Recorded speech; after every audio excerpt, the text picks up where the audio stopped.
Bonjour les amis et madame. Alors le Hourdel, ça a toujours été un village de pêche.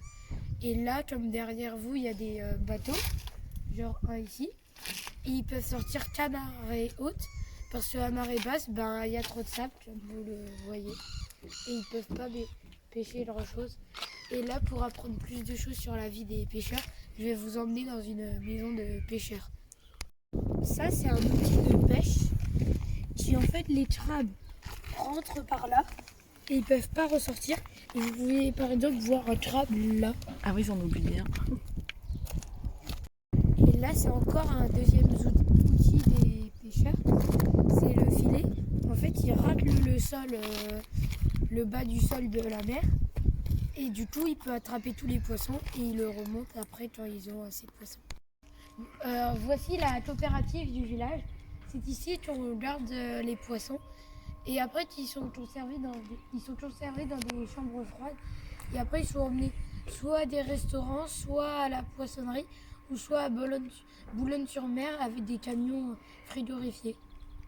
Et je vais vous emmener voir une chambre froide. C'est une tour. Et là, c'est la chambre froide. Ah, il y a des araignées. Des araignées de mer. Ah ouais. Des sols. Ah oui. Et ça, c'est des sols. Ça, c'est une seule. Et les autres, c'est des rougets barbères. Ça, c'est des rouges et barbets. Et derrière, il y avait... Et là, gros c'est des crabes. araignées de mer. Attends, pourquoi je t'en mets tout dedans? Alors, il y a des pêcheurs aussi, à pied, qui ramassent des coques qui vont au Portugal. Il faut que t'expliques ce que c'est, les coques peut-être, Les coques, c'est des coquillages qui se mangent. qui se mangent. Et là, il y a aussi des pêcheurs à pied. Eux, ils vont cueillir des salicornes et des oreilles de cochon. Et vous avez pu voir des pêcheurs à pied hier devant le phare, je crois.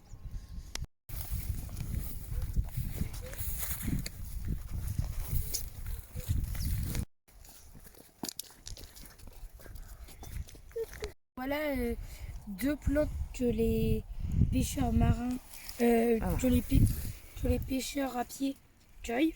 Alors il y a les pompons. Alors le vrai nom, c'est la soude maritime, et on appelle ça des pompons.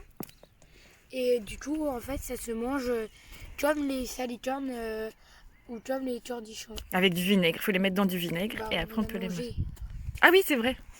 Et là, des oreilles de cochon ou des astères de mer. Ouais, le vrai nom, c'est astère maritime. Ah oui. Et pourquoi on appelle ça des oreilles de cochon? Parce qu'elles sont en forme de cochon. Et tout ça, part aux Pays-Bas. Il y a beaucoup de Hourdel, des plantes ou des coquillages qui partent dans des autres pays d'Europe. Là, il y a par exemple les Pays-Bas. Est-ce que tu te rappelles ça comment ça se mange?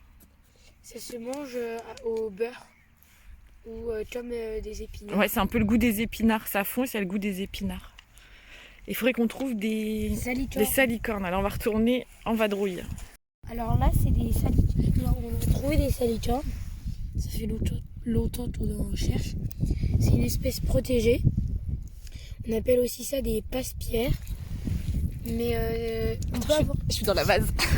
Si on en cueille trop, on peut avoir une amende. Et on a le droit à un maximum, un seau comme ça, Ouais, par personne. Et comment on les mange? On les mange avec le vinaigre. Bon, on a déjà mangé en glace.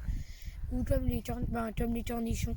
On peut les manger crus aussi, comme ça. Et Oui, comme des haricots. On dit aussi que c'est des haricots de mer. Ceci est encore une des autres plantes qu'on a au Hourdel. Bon, on n'a pas le droit de les cueillir parce que c'est une espèce protégée. Mais c'est un chou de mer. Avant, on pouvait en manger. Ça a le goût du chou. Et c'est un peu caoutchouc. Mais alors, je me suis dit qu'on pouvait faire un quiz et ça serait marrant. Alors, je vais vous dire une histoire et une question vraie. Et après, il faudra répondre. Et si vous ne trouvez pas, je le dirai jeudi. Alors, en fait, sur les maisons, elles ont été détruites. Et, Quand est-ce qu'elles ont été détruites? guerre. Ouais, pendant la guerre. Et pourquoi ils les ont détruites pendant la guerre? parce qu'ils mettaient des mines sur les plages Et ça leur faisait un beau champ de vision sur toute la baie en fait, qui était tout au bout. Et du coup, Donc c'était reconstruit après. Et du coup, ça a été reconstruit. Et les maisons n'ont pas un numéro, ne se déroulent pas comme ça. Par exemple, En fait, ils ici, se c'est suivent 117, pas. Alors Et ici là, c'est numéro 117, et ici c'est chez ma 112, grand-mère, c'est 112. à côté c'est 78. Et en fait, il faudrait trouver pourquoi ça fait ça. Vous avez jusqu'à jeudi. Et je vais vous donner un petit indice. L'indice, c'est le phare. Alors en fait, les numéros ne se suivent pas et ça a un rapport avec le phare, on vous montre. À bientôt et à jeudi.